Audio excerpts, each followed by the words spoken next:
Empat Cawalkot Probolinggo adu pesona di debat kedua. Probolinggo CB News Indonesia.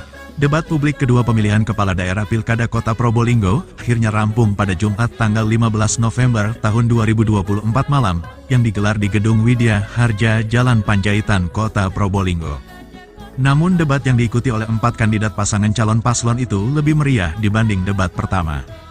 Pada debat kali ini, Komisi Pemilihan Umum KPU Kota Probolinggo mengusung tema pemuda ekonomi kreatif, budaya dan pariwisata, ketertiban umum, dan perlindungan masyarakat. Debat kali ini menghadirkan 5 orang panelis. Mereka dipilih berdasarkan keahlian dan pengalaman di bidangnya masing-masing sesuai tema yang diusung. Segmen debat kali ini tidak berbeda dengan debat sebelumnya. Dimulai dengan pemaparan visi misi dan program masing-masing paslon, tanya jawab antar paslon, dan penyampaian pernyataan penutup. Warga Kota Probolinggo sukseskan pilkada langsung umum bebas rahasia, jujur dan adil, masa depan ditentukan juga dari suara, sukseskan pilkada Kota Probolinggo. Indonesia tanah airku, tanah tumpah darahku, di sana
Salah satu panelis Muhammad Anas mengatakan, pada debat kedua ini, semua paslon telah memenuhi kriteria dalam menjawab pertanyaan dari masing-masing tema.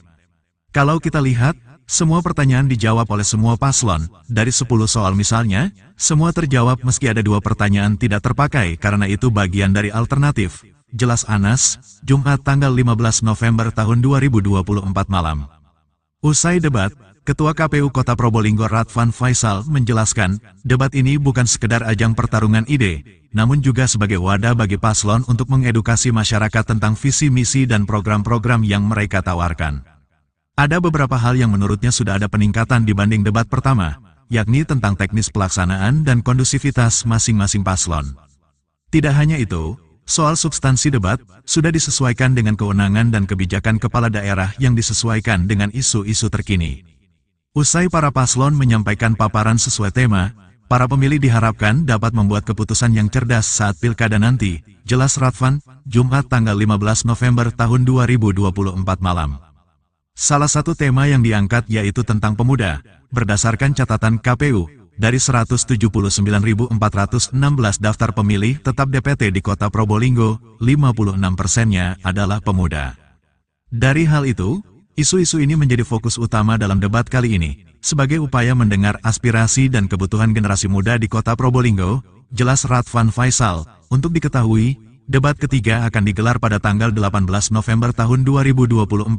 Pada debat terakhir itu, diharapkan para paslon dapat menyempurnakan sejumlah soal pada tema yang sudah ditentukan.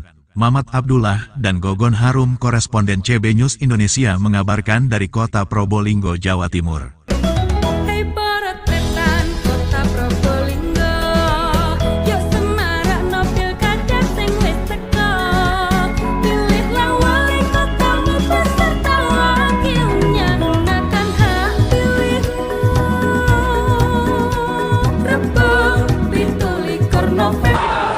Ya, jadi yang pertama berkaitan dengan isu-isu kepemudaan ini kan menjadi salah satu isu strategis ya.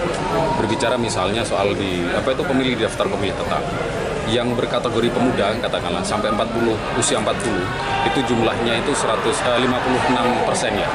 Ada sekitar 100.000 lebih pemilih dari 179.416 pemilih yang masuk dalam DPT. Jadi ini menjadi salah satu isu strategis yang kemudian kami bangun. Kami inginkan itu dielaborasi oleh pasangan calon dalam program maupun dalam visi misinya. Jadi harapannya apa dengan calon pemilih? Ya, jadi di dalam tema pemuda ini kan ada subtema ya. Jadi antaranya keterlibatan mereka itu dalam proses pembangunan. Jadi melibatkan mereka dari sisi SDM, kemudian fasilitasi apa yang diberikan oleh pasangan calon ketika menjabat kepada anak-anak muda ini. Karena memang ini kan bagian dari istilah yang kemudian digaungkan oleh pemerintah pusat bahwa pemuda sampai 2045 adalah membangun generasi emas begitu ya. Ada bonus demografi untuk anak-anak muda yang kemudian berusia misalnya milenial, Gen Z begitu ya. Dan ini masuk dalam pemilih pemula yang kemudian dari sisi kuantiti atau kuantitas dalam pemilih juga cukup banyak, lebih dari 50%. Ya sekitar 100.000 lebih. 100.000 lebih itu ya persentasenya di angka 56% lebih. Jadi dominan begitu ya. Ya betul. Jadi salah satu sasaran kita memang dalam proses sosialisasi ini adalah pemilih pemula. Ya kemudian ada pemilih muda yang tidak hanya bicara soal jumlah mereka, tapi beberapa ruang-ruang yang perlu untuk kemudian dielaborasi itu ya bagiannya adalah anak-anak muda. Jadi misalnya hari ini kan kita di debat kedua ini tidak hanya pemuda, misalnya ekonomi kreatif, ekonomi digital. Ya memang menjadi passionnya anak-anak muda itu yang kemudian perlu untuk dielaborasi menjadi sebuah strategi bagi pasangan calon ketika nanti menjabat sebagai wali kota dan wakil wali kota. Oke. Terima kasih Pak Ketua. Dari panelis.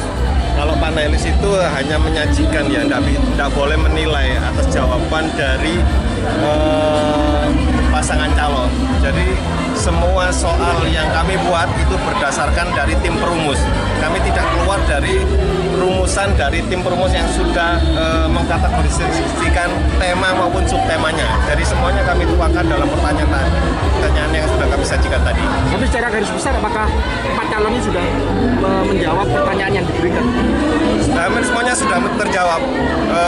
Dari 10 soal memang ada 2 soal yang tidak terpakai karena itu bagian dari alternatif. Jadi memang sudah adil, semuanya sudah bisa menjawab dan saling mempertanyakan dari soal masing-masing yang mereka ambil di Wisbol tadi. Oke. Terima kasih Pak.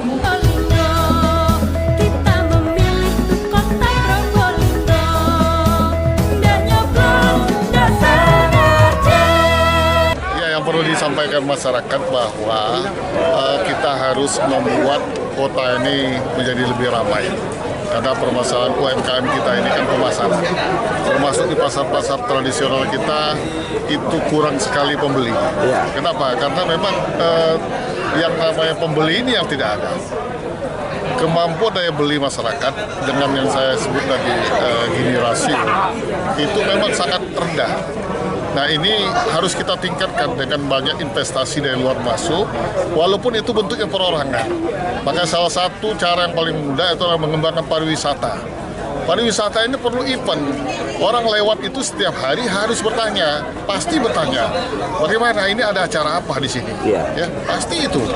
Jadi dengan saya bilang tadi 100 event tadi, kalau bisa kita bagi setiap 3 hari ada event, jadi setiap pertanyaan wisatawan yang masuk kota Probolinggo ini tetap terjawab. Sekarang ada event ini, ada event itu. Nah ini maksud saya harus sambung menyambung. Jadi jangan di akhir tahun sementara dari Januari sampai dengan mungkin September kita tidak ada event.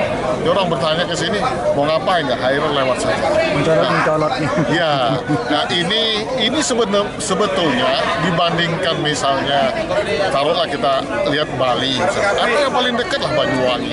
Banyuwangi itu dalam setahun ada 360 event. Nah jadi kalau 100 event itu sedikit sebetulnya. Ya? Nah ini alternatif ini harus kita kembangkan sehingga memang APBD itu digunakan untuk sesuatu yang fungsional. Artinya setiap anggaran kita buat, yang kita realisasikan itu ada efek ekonomisnya. Nah, kita sebagai penyangga pariwisata Bromo, Semeru, Bromo Tengger Semeru, nah ini harus memang betul memanfaatkan ini. Yang selama ini tidak termanfaatkan. Dan salah satu permasalahan yang lain adalah tadi seperti saya bilang PDRB makanan minum UMKM itu sangat rendah di angka 3. Jadi yang saya kemukakan adalah hal-hal realita yang ada gitu. Bukan retorika yang disampaikan sudah ini, sudah itu, sudah ini dan sudah ini ya. Tapi kenyataannya memang kita tidak bergerak, angka kemiskinan tidak bergerak ya. Angka kemiskinan tidak bergerak. Kemudian pengangguran meningkat. Nah ini realita ini harus kita sikapi dan harus diakui lah oleh yang sebelumnya bahwa ini yang memang ke depan harus kita perbaiki. Itu yang kita perlukan pengakuan yang ini ya, sehingga sama-sama kita.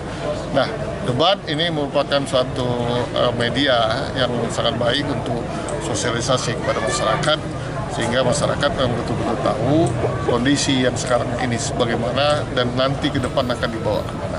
Nah, itu